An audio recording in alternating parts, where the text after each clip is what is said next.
Bell Laboratories in the Department of Commerce conducted the first long-distance use of television that took place between Washington, D.C. and New York City. Secretary of Commerce Herbert Hoover commented, "Today we have, in a sense, the transmission of sight for the first time in the world's history.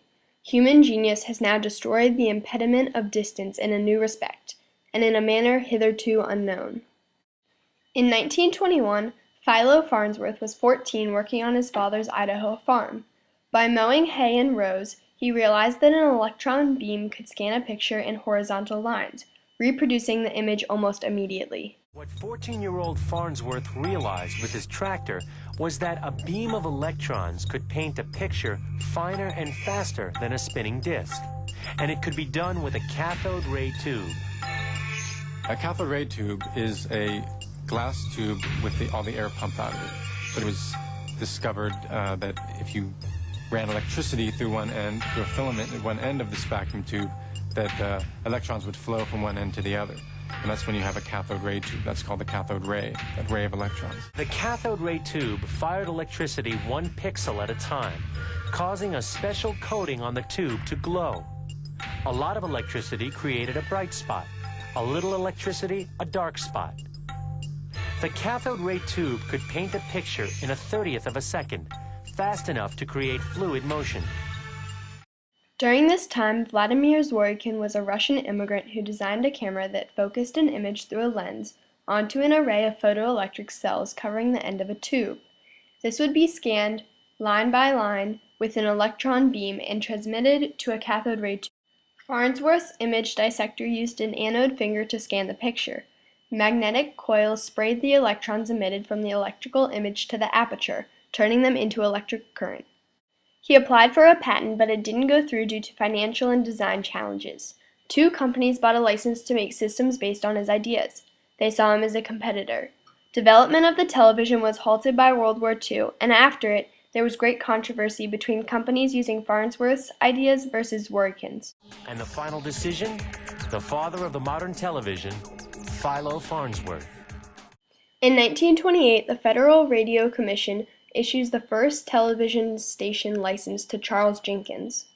And in 1930, he broadcast the first TV commercial. The BBC also begins regular TV transmissions. Zworykin demonstrates the first practical electronic system for both the transmission and reception of images using his new kinescope tube in 1929. By 1936, about 200 television sets are in use worldwide, and there is the first introduction of coaxial cable used to transmit data signals. Originally, the coaxial cable system could carry 1 TV program, but by the 1970s, they could carry over 200. In 1937, Stanford researcher brothers Russell and Sigurd Varian introduced the klystrone. A klystrone is a high-frequency amplifier for generating microwaves. It is considered the technology that makes UHF TV possible, because it gives the ability to generate the high power required in this spectrum. RCA's David Sarnoff used his company's exhibit at the 1939 World's Fair as a showcase for the first presidential speech by Roosevelt on television, and to introduce RCA's new line of television receivers, some of which had to be coupled with a radio if you wanted to hear sound.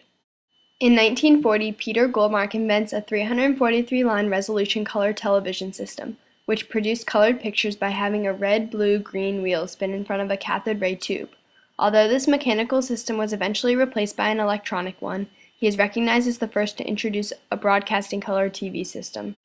Vladimir Zworykin developed a better camera tube called the Orthicon in 1943 that had enough light sensitivity to record outdoor events at night. By 1948, 1 million homes in the United States have television sets. The first split-screen broadcast occurs on the Kennedy-Nixon debates in 1960. In 1962, the All-Channel Receiver Act requires that channels 14 to 83 be included in all sets. By 1967, most TV broadcasts are in color. On July 20, 1969, we see the first TV transmission from the moon and 600 million people watch. There is a growing concern about electronic waste from discarded televisions due to some flat-screen LCDs containing lamps with mercury. Risk is present with people employed who disassemble the TVs and remove copper wires and other materials. Concerns also exist due to increasing electrical energy requirements. Televisions have clearly increased worldwide awareness and communication, and they allow people to be alert of things they maybe would not have been aware of if they had to rely on radio or reading. Positive entertainment aspects exist, such as sports, competitions, and movies. They also have positive and negative social influences. For example, cigarette commercials are no longer permitted. TV has seen to influence public opinion through commercials, public service announcements, political debates, etc. Educational television can be a beneficial learning tool for young children if it is not overused. According to an article written by the Media Awareness Network, television can help young people discover where they fit into society, develop closer relationships with peers and family, and teach them to understand complex social aspects of communication. With a nickname like BoobTube, TV comes with negative effects. Individual shows can alter a person's perception of reality, such as CSI situations. TVs also allow a wide audience access to such a large variety of television, including shows with inappropriate content. It also causes issues with outdoor exercise, with people choosing to plant themselves in front of the screen for extended periods of time. This has increased risks of obesity and heart attack. Psychological studies have proven that watching television causes the right side of the brain to be twice as active as the left, causing a state of hypnosis. So to sum it all up, Farnsworth may have won in court, but he lost in the marketplace. Today, we all know his invention, but we barely know the name Philo Farnsworth. And what would the rival inventors think of what's become of television? There's one very interesting story about his work, and I believe it was in Canada in 1954, when some Canadian reporter asked him what his favorite thing was on television.